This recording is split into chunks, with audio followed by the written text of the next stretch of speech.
Well, good morning, everybody, and welcome. And so to our online campus, I want to say good morning and welcome to you as well.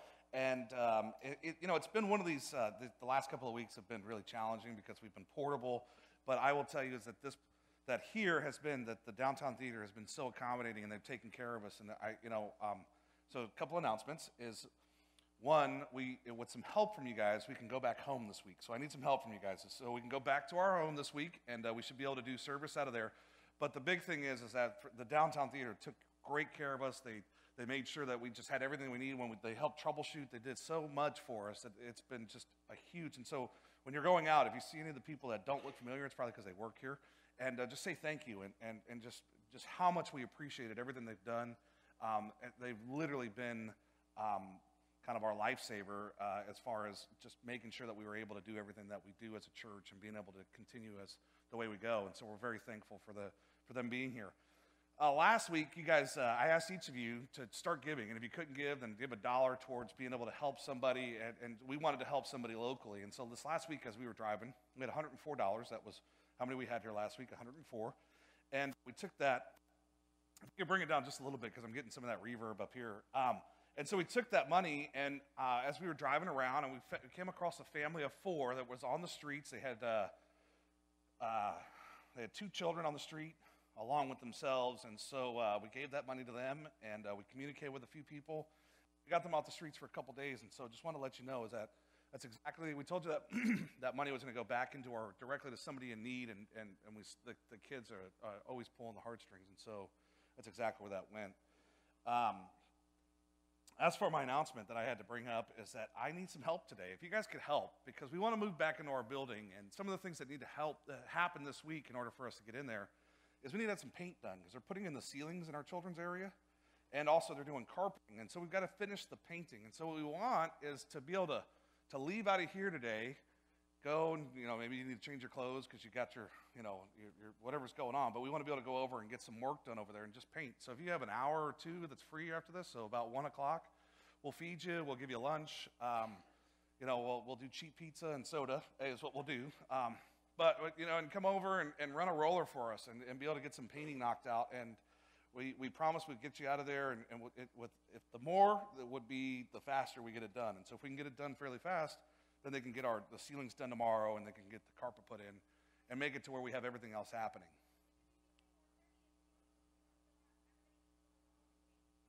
So 1:30 and 2. So someplace in there. So anyway, she's the boss. She said 1:30 and 2, so that's what time we'll do. Anyway, let's dive in a little bit.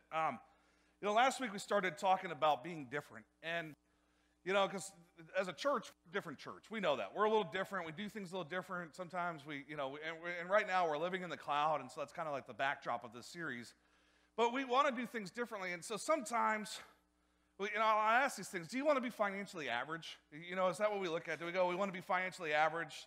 Do you want to have a normal marriage? You guys know, last week I asked this. You know what a normal marriage ends up with? Because it's 51% right now of marriages end up in divorce. So the normality is divorcing. So that's a normal marriage. Do you want a normal life?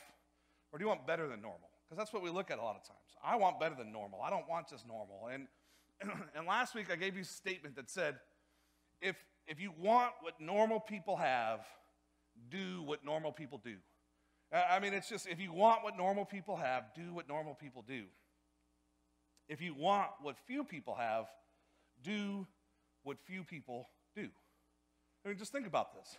If you want what everybody else has, the normal thing, to financially struggle, because people live in paycheck to paycheck, if the normal relationships, where relationships end 50% of the time, the normal life where you're stressed out and struggling and trying to figure out where happiness is coming from, and you're trying to find justification in other people, just continue knowing what normal people do. Run that race. But if you want what few people have just this peace and this calming and this and just knowing that they're secure with Christ, then do what those few people do. And it's okay to be different. See, that's the thing, is that last week we talked about being different, and it's okay to be different. Not only is it okay, it's usually, when Spirit directed, it's usually way better. Not only is it okay, when the Spirit guides you, it's usually way better than just being what normal people have. In the Bible, in 1 Peter, it says, be holy because I am holy. Now, when you think of holy, here's the thing, is that you're thinking of the priest, you're thinking of religious, you're thinking of being perfect. That's not, I want you to kind of change this a little bit. It says, and if you go back to the Greek, it's hagios, and it's to be holy, to be pure, set apart, to be different. To be different. Not to fall in and be the same that everything else has. To be set apart. If you go back into Acts, they didn't come out. And see, here's the thing, is that anybody in here ever done a survey where you had to fill out and ask you what type of religion, what's your religion? And you fill in Christian, right? Or you fill in, maybe you fill in other, or maybe whatever it is. Maybe not to disclose, whatever. But they ask you, what is it that you identify as? Well, back then in Acts, they didn't identify that way. They just did their life. Nobody came up to them and go, hey, what religion are you? We got a survey that we need to fill out. They didn't do that. They looked at them and they said, there's something different about them. There's something different about them. Man, what is it? It's hard to put our finger on it. What is it? They go, oh, those are the followers of Christ. Those are the ones that follow Jesus. That Jesus guy, that's them. They didn't have to self-identify. They didn't have to go, I'm a Christian. Isn't that what happens a lot of times for us? We have to self-identify. We have to go, oh, I'm a Christian. Don't you know I follow Christ? Well, no, because your actions don't really show that. You just act like everybody else. You do the same things that everybody else does. Where do your actions show me that there's something different, something to be set apart, something holy? Where is that at? Where is that? Nobody sees that. And see, the thing is that we have to get to this point where we pursue Christ with all of our heart. We have to pursue him all, not just, you can't just give him a little bit. You get the right lobe. That's all you get. You have to give him all of your heart. You have to be different. And now, the goal is not to be different. I'm not saying, hey, here's your goal, to go off and be different, start acting weird, do all these different, no. That's not the goal. The goal is to be a disciple and to honor God. That's the goal. We're being different to honor and give honor to God. He calls us to be holy, to be set apart, to do things differently. And he also told us, he said, the road is wide and broad that leads to hell. That's the road that leads to hell. The one that everybody that you look around and go, I want to be normal. I want to go in that direction. That road is wide.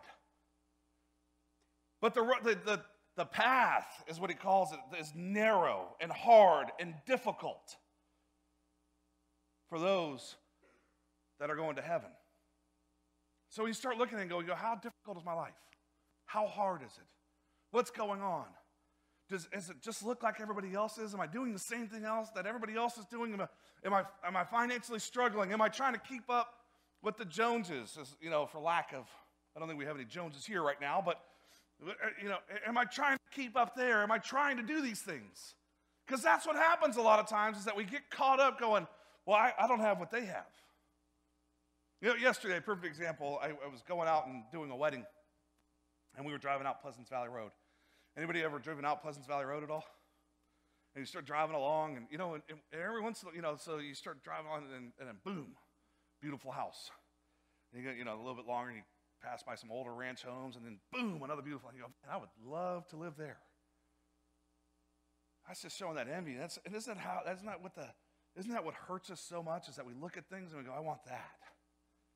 And we think, and we start making, and we start pursuing things like a house, a car, whatever it is, and we go, and we do things that we normally wouldn't do otherwise in order to have those things.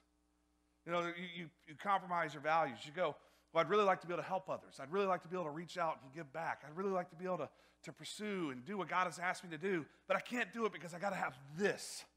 And whatever this is, whatever we look at and go, I have to have these cars. Maybe you have a nice car and you go, I can't give back. I can't do what God has asked me to do. I can't reach the community. I can't do any of those things because I got to get the sprinters on my car. I got to have the rims that are spinning. So once that happens, then I'll go off and I'll do what you asked me to do.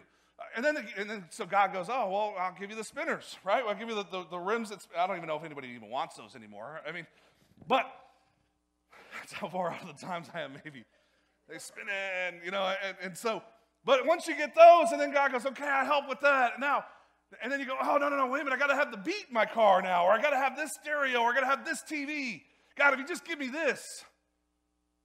You know, and you start looking at it, you know, and my Facebook stalking self, I saw one of those things that, I don't know if you've seen it yet, where the dog, the monkey, and the cow.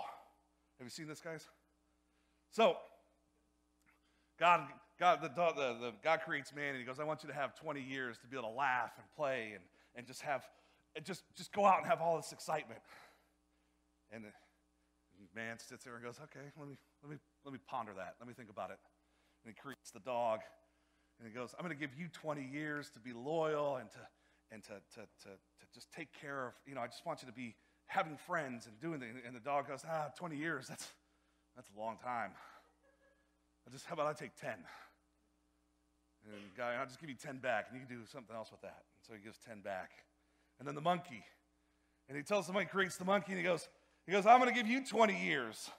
And all I want you to do is to entertain and to play around. And the monkey goes, putting on a show for 20 years, that's a long time. I'll just give you 10. How about I just take 10 as well? And then he goes to the cow, and he goes, I'll give you 80 years, cow, to just go out and work and be with the farmer. And the cow goes, how about I just take 40? Working in the fields for 80 years is a long time. And gets 40 back. And then the man comes back and goes, hey, that 10 years that the dog gave back, and the 10 years that the monkey gave, and the 40 years the cow gave, can I have all of that plus the 20 you gave me? And God goes, well, sure, but that explains why for the first 20 years of our life, we get to have so much fun and carefree and just do whatever we want. And then we spend 40 years working in the sun, 10 years entertaining the grandkids, and another 10 years like dogs barking at the strangers on the porch. You know, and you start looking at it and you start seeing that. And that's how we are. We look at it, I want this. I got to have this. I got to have these things. I have to have all of it. I want more. I want to have more than that person. And so we've created this generation and this entitlement that we think that as 20-year-olds we get to have more than what our parents had at 80 or at 60. We've looked at it and said, oh, my parents had a house, they had a car, they had 5 cars, they had this, and this. And we've gotten to this point where we go, I want all of that by the time I'm 19. Instead of figuring out that we have to work for it. And sometimes it means being different. Getting rid of this sense of entitlement and doing what God has asked us to do. Pursuing Christ with all of your heart. Honoring God. Now, I'll tell you this, there's no cookie cutter different, right? It's different. They're all going to be different. You're different, it's going to be different than my different, right? It shouldn't be the same because then we start creating normalcy. Different has to be different. You know, and so you go, well, what's going to be different? Well, maybe you stop going to the parties. You change that. Maybe it's no more hanky-panky until marriage. Maybe you start living simpler and you start giving extravagantly. You know, maybe when somebody starts gossiping around you, you go, ooh, I don't want to be part of that. You should go talk to them about it and walk away. I don't want to be part of your gossip. It's different. Having principles. You know, it's not only just praying and thanking God for the meals, but also praying and thanking God for today. Everything that He's done. Maybe it's moving out of the suburbs and going out and being into the country and doing something different and just being away from all this busyness. And maybe that's the different. I don't know, but you're different. Everybody's different. Looks different. You have to leave the wide road. You have to get off of it. And see, the thing is that in order to get on the narrow road, you're worried. One, it probably means you getting slapped in the face. Is what happens is you've been traveling, and it takes that slap across the face going, wake up. Look at what's going on. Look at the direction you're going. Look at what's happening. Look at your life. And see, the thing is that we get to this point where we go, they're going to make fun of me for that. They're going to make fun of me for leaving. They're going to make fun of me for being different. I hate to tell you this, they're probably making fun of you already. It's probably already happening. Every time that you walk away from the conversation, they'll say something. They probably talk about you. And that's just what happens. It's, you know, and we have to just change these things. Passion for your house has consumed me, and the insults of those who insult you have fallen on me. When I weep and fast, they scoff at me. When I dress in burlap and show sorrow, they make fun of me. I am the favorite topic of the town gossip, and all the drunks sing about me. That's what we worry about. We worry, we get to this point where we go, I can't do this, or I get in this position, or I get going through this, and we go, they're going to make fun of me. They're going to do this. And see, anybody ever gone to the beach here? We have a women's beach trip coming up here pretty soon. You ever been to the beach? When I was a kid, I used to love going to the beach, and I'll tell you why. It's because we go to the beach, and I've always been kind of an adventurer. We used to live by a creek as well, and either at the beach or at this creek that we used to live by, I would go down there, and I would just jump into the creek. I didn't care. I wasn't worried about leeches or any of that stuff. I was just in there. I was like, hey, let's have some fun. And so I'd catch crawdads, and I'd go and I'd get the sand crabs, and I remember doing that. And so at the beach, we'd get the crabs, and we'd put them in this bucket. And the bucket, you could put 10, 15, 20 crabs in there. They'd never be able to get out. And we would just, and you put enough in there at some point, it just started getting content. I don't know if you've ever noticed this. You put crawdads in a bucket, if they're just alone, they'll try and get out. Put 3 or 4 in there, they'll just hang out with one another. They're like, hey, you're here with me? Cool, we're good to go. But if it's just them by themselves, they want to get out, they want to do something different. The thing is that we're the same way. We get into a bucket, and we realize that it's wrong. And we get into this thing, and we're sitting here, and we're going, I got to get out of this. I got to get out of this situation. This situation is not working for me. Well, then what happens is somebody else who's in that same situation ends up in the bucket with us, and we find that connection, and we just sit there and we go, well, maybe it's not so bad because you're here with me. And then another one gets there, and then another one, and all of a sudden, there's a whole group of you going, well, this just must be normal. This is how it's supposed to be. The problem is, you're still inside of a bucket. You're still inside of this, you're in the glass tank, and everybody's looking at you. And they're going, you see that? Guys, we're called to be coming out of that. The truth is that now the opposite is also true when you get around people that are actually trying to grow and help one another and grow one another. Because you get into there and we get set apart and we get put into this bucket, and then all of a sudden somebody else gets in there. You have to be around people that are helping you grow. You have to be around people that are helping you get out of the situation. You have to be around people that are trying to be, that are going, I want you to get better. Because then you can get into those bucket type situations and you'll help one another get out. You'll help one another get out of that situation, whatever it is, whatever the bucket that you happen to be in. The problem is we try and do life so much on our own. We separate ourselves. We go, oh, I got this. I can take care of it. Especially men. Oh, we're horrible at this. Something goes wrong, we go, oh, let me shut down. We're a lot like crabs. We get pulled in, we get in our cell, and we go, okay, how am I going to figure this out? And sometimes we never come back out. Sometimes we get stuck in there, and we never figure out how to get out. Don't get stuck in the bucket. There's two barriers on the road to being different. And the first one, if you're taking notes with this, following along on the app, is the inward pull, the need to please.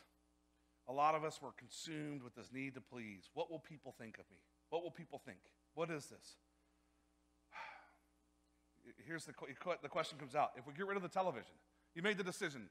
I'm tired of, guys, we started watching this program on TNT, and it's called Murder in the First. And I can't watch it on regular TV now because it's got so much nudity in it. I mean, it's crazy on how much nudity the show has on it. So I can't watch it anymore.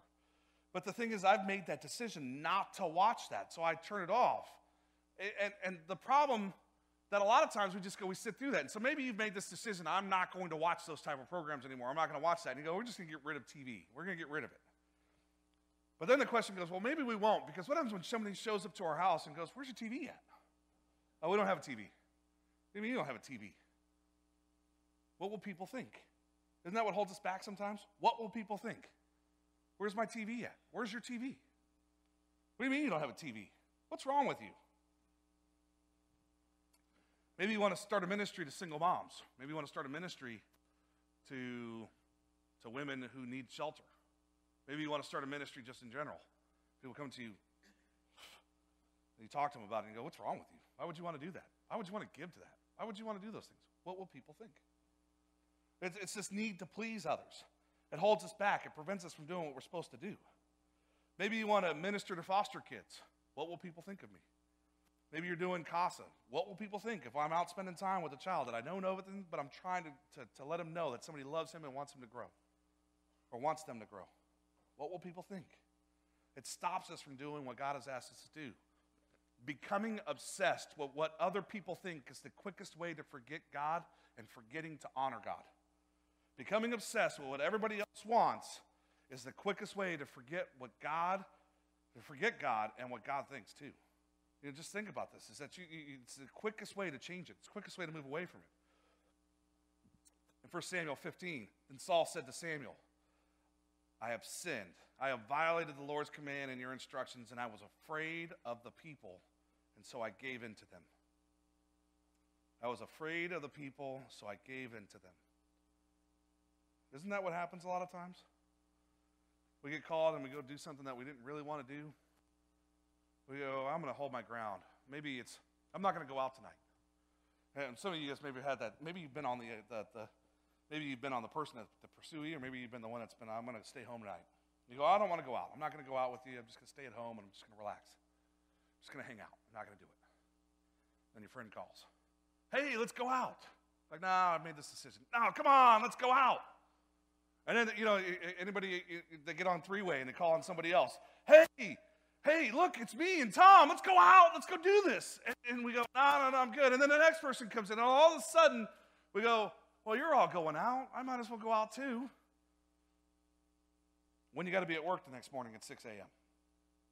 Or on Saturday night when you're supposed to go, I want to go to church tomorrow. You know, the Saturday night before, obviously people are going, hey, come out. Is that your friends trying to drag you out? Or is that the devil trying to find a foothold and go, and I'm going to tear you away from your growth and being able to change and do what God has asked you to do? That's what happens. We have to teach our kids. It's not just okay to be different. As long as we're spirit-led, it's way better. Is your family identity strong? Because when your family identity is strong, peer pressure is weak. Is your family identity, is it one of those things you look at and people go, this is how it's you know, I'll give you an example. This last year for Halloween, you guys know that we do things differently for Halloween. We're a church that does things differently. But our kids, they don't even expect to go out trick-or-treating. They know that they're going to be serving at the church. They just know. They know that that's what's going to happen. It's like our kids know. We get up in the morning now, and Melissa and I, we take off. We don't wake anybody up. We just take off. They know that they have to be here. They know that they get up in the morning, and it's not like one of those things that we don't go and put the fear of God in them. He's going to destroy you if you don't show up to church tomorrow. We don't do that. They just know that they come to church every Sunday. It's a culture. It's what we do. It's part of who we are. It's how they identify. Do you identify as being a follower of Christ, or do you identify as being a follower of these earthly temptations? What is it that you're following? Are you following God's instruction for your life, or are you following the next guy's instructions for your life? And which one do you think is going to lead to success? Because that's a huge question. Do you think following somebody else, or do you think following Christ is going to lead to success? Because when you start looking at it, you're going, I want to be like that person. That person didn't rise from the grave 3 days later and seated at the right hand of the Father. Christ did. Jesus did. That's where I want to be. I want to be seated at Jesus' right hand. I want to be able to know that when I die, my work here is done, and I get to go be with the Father. That's what I want. My life has to be different than what everybody else has. You guys, look at this. Look at the people that are out there that identify. We were having a conversation, the tech team here and I were having a conversation about Mark Zuckerberg. He's got $44 billion. He's going to go to hell. That's what's going to happen. He's not a follower of Christ, doesn't want to be a follower of Christ. So you can have all the money, be in the top 10 richest people, $44 billion in the bank, and still, when you die, there's no eternity, So you go, I've got everything. Not only did I buy my mansion, I bought the 5 around me because I really didn't like people. I created an app for people to get to know one another, but I don't actually like people. I mean, guys, do you see how this is all working out? The guy has so much money that he's turned himself kind of into a recluse and has nothing. And yet, when he dies, it's all over. You know, he could spend $1 million a day, every day, for the rest of his life and still not run out of money. That's how much money he has. But he has nothing. Because when he dies, it's over, and he spends eternity in hell. You know, money's everything. Money's not. Money's not. Money's actually probably what drives you in the wrong direction.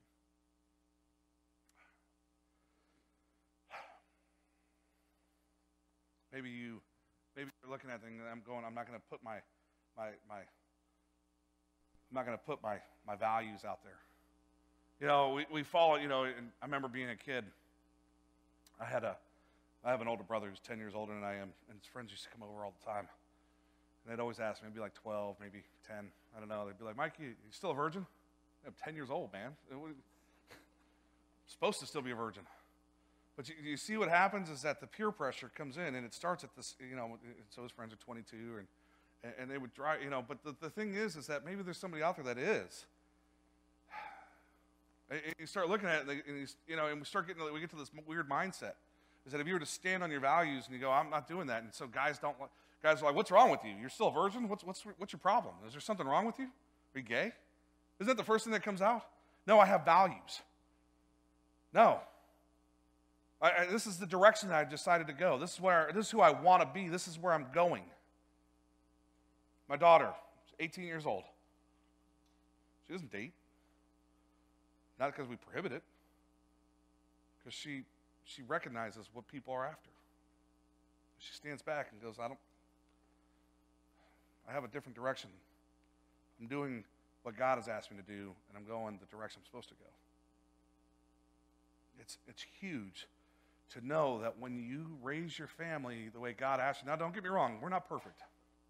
And we yell and scream and we argue, and we do those things. So don't think that, the house is, you know, there's just daisies everywhere and everything's perfect. There's not. And if there were daisies, they're dead now. But the reality is that we've created a house that has values around the Bible. Our home, when you walk in, there's scripture everywhere. And the Bible, you know, you walk in and there's Bibles. Just, you know, the kitchen table has one. There's one on the nightstands. The kids all have one. It's not, and they're used. They're not just sitting there and going, whoo, that's a great decoration. You like our coffee table book? Wink, wink. That's not the case. They're used. They're well worn. They're highlighted. They've got writing in them. They've got, you know, and what happens is that your kids see that. They see the example and they go, my parents are happy. We have the things that we need and want. Our kids have everything they want, I'll tell you that. And they're going in the right direction. We don't have to go, don't do that. Well, you have to tell Michael, get back here, because, you know, I mean, but the reality is they know which direction and they want to be here. You know, it's amazing when you talk to the kids and they go, Daddy, we're going to church today? You go, of course we're going to church. Yay! You know it's Tuesday, right? Yay! That's how it's supposed to be. Well, maybe it's different for you, but in our house, that's how our different is. Then there's the outward pull. So the second thing that prevents us is the outward pull. You know, we look at this as that outward pull is persecution. You go to church, you pray, you help the homeless, you don't party, you don't smoke weed, and then people go, you're better than us. You think you're better than us. Isn't that what happens? You don't do these things, and you think. So, John 15, verses 18, it says, if the world hates you, keep in mind that it hated me first. And if you belong to the world, it would love you as its own. As it is, you do not belong to the world, but I have chosen you out of the world. That is why the world hates you. They persecuted me, they will persecute you also. So if you go back to this, and you look at and you go the direction that it says, and You go to church. You pray. You help the homeless. Maybe you don't party. You don't do illegal drugs. People go, you're better than us. I'm not better than you. I'm just going on a different road, going in a different direction. I'm going the way that God is leading me, and I'm sure that he has a direction that he wants you to go too. It's not about being better, and it's going, I'm just here to help. I just want to help you grow, and I want to help you get there. It's that persecution, because we get to that point and we go, I can't do what God has asked me to do because we're afraid that people are going to pull us down. They are going to pull you down. That's what happens. That's what the devil does. The devil gets people around you that just want to tear you down and pull you backwards. And if you're going in a direction where people keep yelling insults at your back, that means that you're probably walking away from the trouble and you're heading closer to Christ. When you have all that stuff and all those things that are pulling you, trying to drag you back into the mess. Now, just think about this. Anybody, if you've ever been addicted to anything, if you tried to leave addiction, you've had people that try to pull you back. You have people that talk about you now that you get sober. What's wrong with you? Why would you do that? Why aren't you doing this anymore? Why aren't you doing that? Whatever it is. Whether it's drugs, whether it's alcohol, whether it's gambling, any of those addictions. And what happens is a lot of times that's how we end up self-identifying ourselves. I'm a drug addict. I'm a gambling addict. I'm an alcoholic. I'm this. No, you're not. You're a child of God. You're a child of God. Those labels, those are your past. That's what happened in the past. You are now a child of God and you move forward. I hear people go, well, I'm an alcoholic, and once an alcoholic, always an alcoholic. No, you're a child of God. God says you're brand new. God said if you follow and you believe, you are new. Now, you used to be a drug addict. You used to be an alcoholic. But now you are white as snow, and you are new. Don't let those labels from the past be what hinders you from going forward. Being what, I got to stay back here, or I got to let people continue to pull me back that way. You have to, for me, I find comfort in the persecution sometimes. I'm strangely at home in it. And because it tells me that I'm going in the right direction. When you follow Christ fully, you will be persecuted. And you have to know that. People will talk about you. People will try and drag you down. I'm not concerned when I'm being persecuted. I'm concerned when I'm not. When people aren't talking about me, there's probably a problem. Probably going in the wrong direction. People are going, oh, what's he doing? What's going on? Why is he doing this? Why do they do these things? When that's not going on, there's probably a problem. That probably means that I'm going back into being as normal and I'm on the wide road. If I'm not being persecuted, I'm too normal. That's the problem. Anybody know the Beatitudes? Because the Beatitudes, if you read it, it comes out and it says, blessed are those who are persecuted because of righteousness, for theirs is the kingdom of heaven. Blessed is those that are persecuted, for those is the kingdom of heaven. For theirs is the kingdom of heaven. Think about that.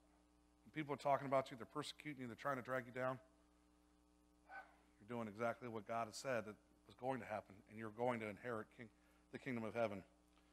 Blessed are you when people insult you, persecute you, falsely say all kinds of evil against you because of me. Rejoice and be glad, because great is your reward in heaven. For in the same way they persecuted the prophets who were before you.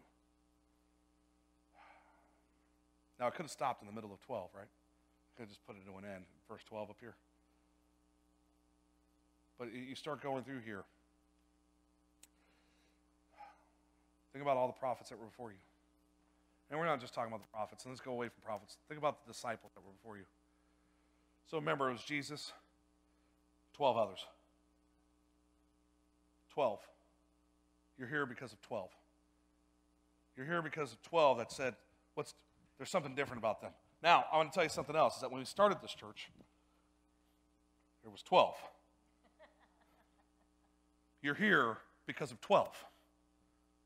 You see the similarities here? Do you see what's happened is that God has said the 12 will continue, and it's a special number, is that it's because it ends up being 13 with Jesus and 12 others. But that's where we're here because of it. We're here because of 12. That people talked about them, persecuted them, One was crucified upside down. One was killed with a spear. One was stoned to death. They knew what was coming. It wasn't one of those things going, people are going to love us because we're Christians. No, they were hated. Do you guys know what it meant to be stoned to death? I'll give you just a perfect visualization. Imagine being buried to your chest. Okay, this is how true stoning happened. You got buried to your chest, and then they started throwing rocks at you until there was nothing there. That's what stoning looked like. So when you hear stoning, when somebody was stoned to death, they had rocks thrown at them until the top half of them was gone. Till everything had been beaten away. To be crucified. And one comes out and goes, I'm not worthy to be crucified like Christ, and was crucified upside down. You guys, you start hearing this, and you start listening, and you start seeing and go, oh, maybe I don't have it that bad. I'm not being stoned to death. I haven't been beat with a cat of nine tails. I haven't been crucified upside down. Man, in fact, for most of us, we have a house. You have a place to live. Even they walked around. The Son of God has no place to lay his head. And start looking at it and start thinking about how much God has blessed you and how much he's given and how much he's taken care of you. And you start going, I don't have enough. I need more. In fact, I need so much stuff that I have to pay for storage at another place.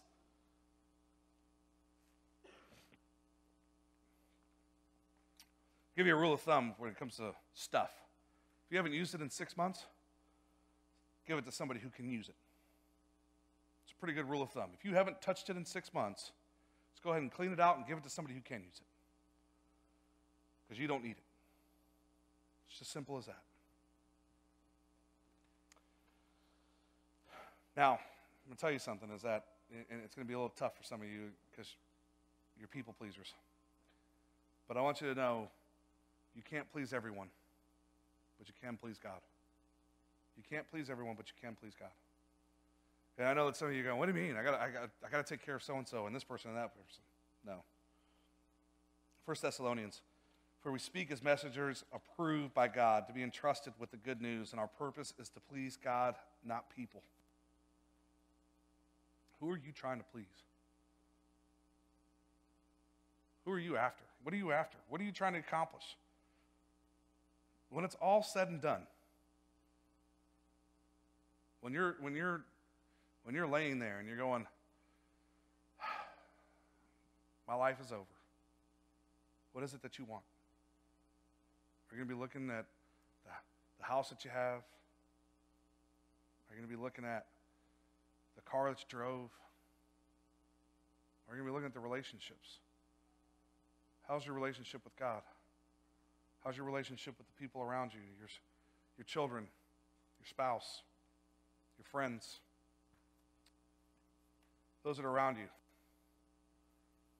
Because I'll tell you is that last night as I was just trying to lay my head down, is that a friend of ours, somebody we know, passed away from a heart attack yesterday.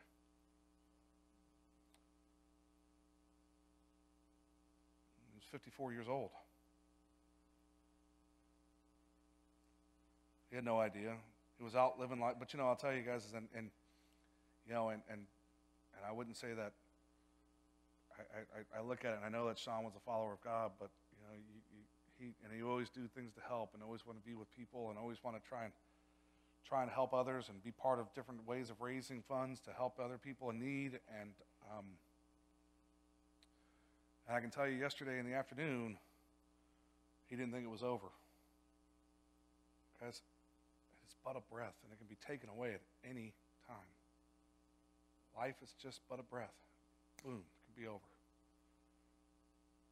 No matter how good you think you are and how much you're out there, you gotta look at your relationship with Christ. You gotta look and go, am I really following? Am I really doing what he's asked me to do? Am I being a messenger of God, or am I just being a people pleaser? Because when you start looking at it, you start going, because it makes you realize that when you talk to somebody just a few days ago, and then they're just gone. He's got, a wife, son, grandsons. It's gone. It's over. Guys, when you look at it, you go, who am I trying to please? Because when it's that time, if all you've been doing is pleasing people, you're on that broad road that leads to hell. The Bible also tells us that, there's two different scriptures that I want to talk about. And if you look at Revelations, it says, it talks about being hot or being cold. The Bible says, if you're lukewarm, I'll just spit you out. Be hot. Be the hot water that comes out. People touch it and go, ooh, man. Whew, you are a follower. Man. Because the other one that Jesus said is that a lot of people are going to call on my name, say, I know him, but they just don't really know him. And see, that's the thing, guys, and it worries me.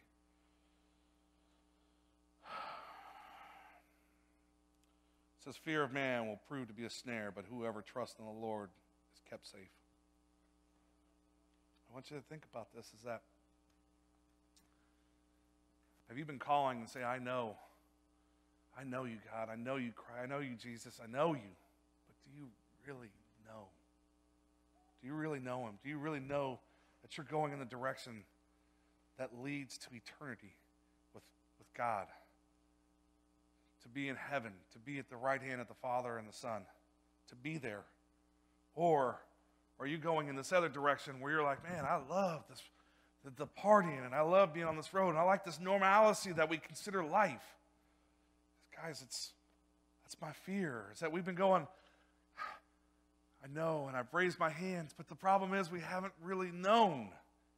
We don't have a relationship, and we don't know him, because if you really knew him, you'd be spending time in the Word. You'd be spending time in prayer. You'd be there all the time because you would think that there was nothing more important. Because there's not. We get so caught up in going, I've got to have all of these things, that we've forgotten to have God. That we've forgotten to have Jesus. We've forgotten to have a relationship with the one who matters. That we've gotten so tied up and go, I need to have all of this stuff, and that stuff, you cannot take it with you. When it's over, it stays here. Are you staying here too? Are you staying here and going down? Or are you going with him to eternity, to paradise, to where this stuff here doesn't matter, to where it's all about relationships, to where it's all about those that we love, to where we get so caught up in going, I got to have these normal things, that we're afraid to be different. I want you to do me a favor real quick and close your eyes. Just bow your heads, close your eyes, and what I want you to think about, just the last weeks, just this week. You don't even have to go any further than that. Just think about this week and go, has my life been set apart? Do people look at me and go, there's something different? Am I a follower of Christ, or am I a follower of man? And I just want you to look and just want to go, what have I been doing? What direction have I been going? What have I been doing every time that God has asked me to do something? Have I stepped into that? And if not, I want you just to sit here, and I just want you to think about it. I want you to go, God, I'm sorry. God, I know that you've entrusted me with such a big job to be your messenger. And I'm sorry. I'm sorry that I've failed, but I know that you'll have grace. I know that you'll forgive me. I'm sorry.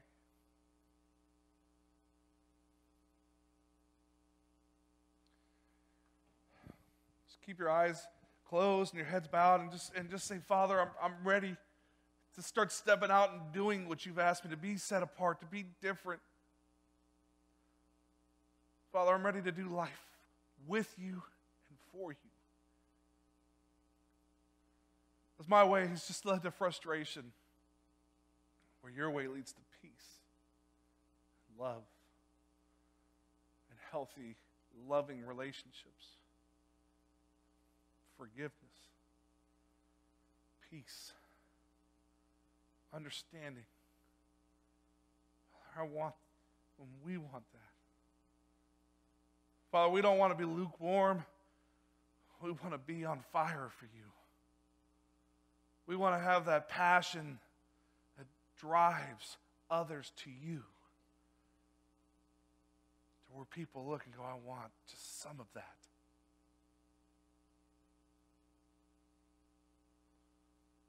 Father, we're sorry for not taking what you've entrusted us with. We're sorry for not taking it seriously. That we haven't loved the way that you've asked us to, but we will now. Father, we're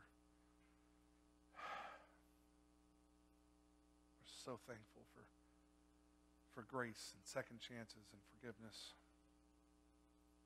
Because today we get to walk out knowing that we can move in your direction, that we can move forward with you, doing life with you, clearly on a mission with you. Father, thank you. Thank you for this gift. And thank you for sending your Spirit here for us, to dwell in us, to know which direction to go. Help us focus on your word and prayer with you so that we hear that voice of the Spirit so loud in our so we know the direction. We hear your guidance. We have that eternal GPS on. Father, thank you.